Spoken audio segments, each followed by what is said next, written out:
Back, it's your host GF, parts unknown, the young crew. I had to come to a historical site here, and we're trying to get a little exercise. Winter's over, guys. It was an easy winter, so get out there and walk, get moving. Okay, so this tower was unveiled by this honor, Colonel Harry Cockshot. Let's get in on this here. Harry Cockshot, Lieutenant, either way, thank you for your service.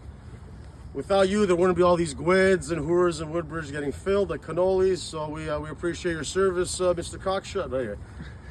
Maple Leafs recap. I'm a day late, but let's just cut the crap, guys. We beat the Sabres. Nobody cares. We beat the Habs. Nobody cares. Let's just get right to the two fucking Bruins games.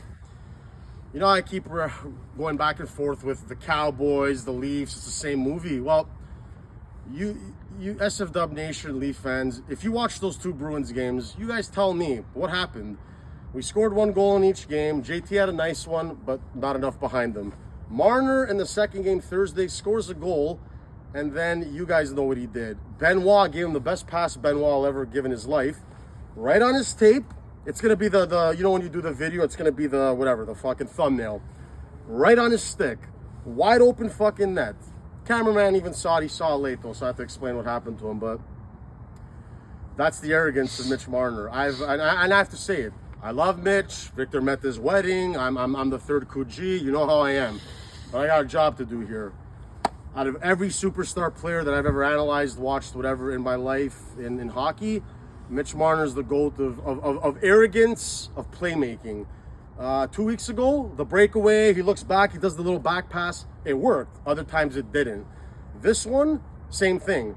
The shot is there. I don't care if you didn't feel right about it or whatever. You would have made it 2-2. We would have had a chance in the game. You go around the net, you dipsy doodle, like, dude, you're not Rob Schremp. Enough of these fucking, even my other buddy here, fucking wannabe fucking washed up hockey player fucks. Why does Mitch try to do 3 moves instead of 1? Sundin, Gilmore, 1 move, be great at it, shoot or pass. Mitch can't keep doing that. Then Matthews sleeping twice, a la fucking Steph Curry there.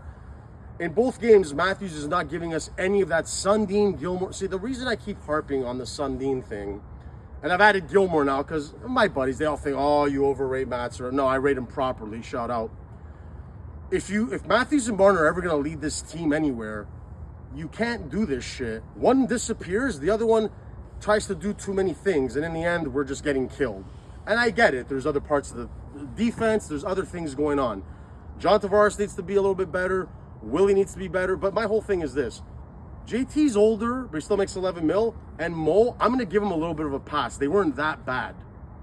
But Willie, how about Willie, the one at the blue line? Dangles the guy, could have shot. No, I'm going to go for an extra one. Loses it, goes the other way, and they score. Does that remind you of the Dak Prescott, the second interception to the house? It's the same mistakes being made by Willie, Mitch, and Matthews in different ways at different times. This is why we're not beating Florida and the Bruins.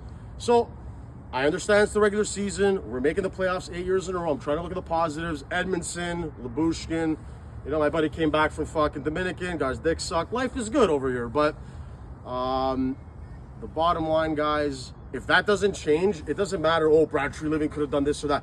He's done well for this year. A couple fuck-ups, Klingberg and that, but first of all, get Nick Robertson back in the lineup. This is pathetic, but a lot of guys are coming off the books next year. He will get to overhaul the blue line a bit, but this is what you have this year. So Liljegren needs to be better, getting bodied against the Bruins, but this is what we have, guys. We have Riley, Brody, McCabe, Edmondson, Benoit, Labushkin, and I guess Liljegren. And Giordano. I think Giordano and Liljegren personally shouldn't be in the playoffs. We've seen them, no thanks. The fact that he's a right-handed shot's the only thing saving him, but Liljegren, Sandin, you don't win with guys like that. But again, the big problem, Austin Matthews, man, and Mitch Marner, but especially Matthews. You're on this pace, you're going to win MVP, you're going to win another fucking Rocket. How come you're not bringing that Sundin, that every shift in, shift out? You're lazy, man. You're not bringing it consistently, and you're in your 8th year, and we're tired of it. So we got to see something different in the playoffs, or else I don't want to hear any of this talk. Of course we know he's going to be an all-time Leaf. He should be the fucking GOAT based on the numbers, based on who he plays with. But until I see that Sundin Gilmore heart, I got to see more, man. So that's it. We're on to next week. We are in the playoffs. I'm not going to say anything about these meaningless games. Thursday we play the Flyers. Nobody gives a fuck. It's about the Panthers and the Bruins. And so far, you guys are failing. Wake up.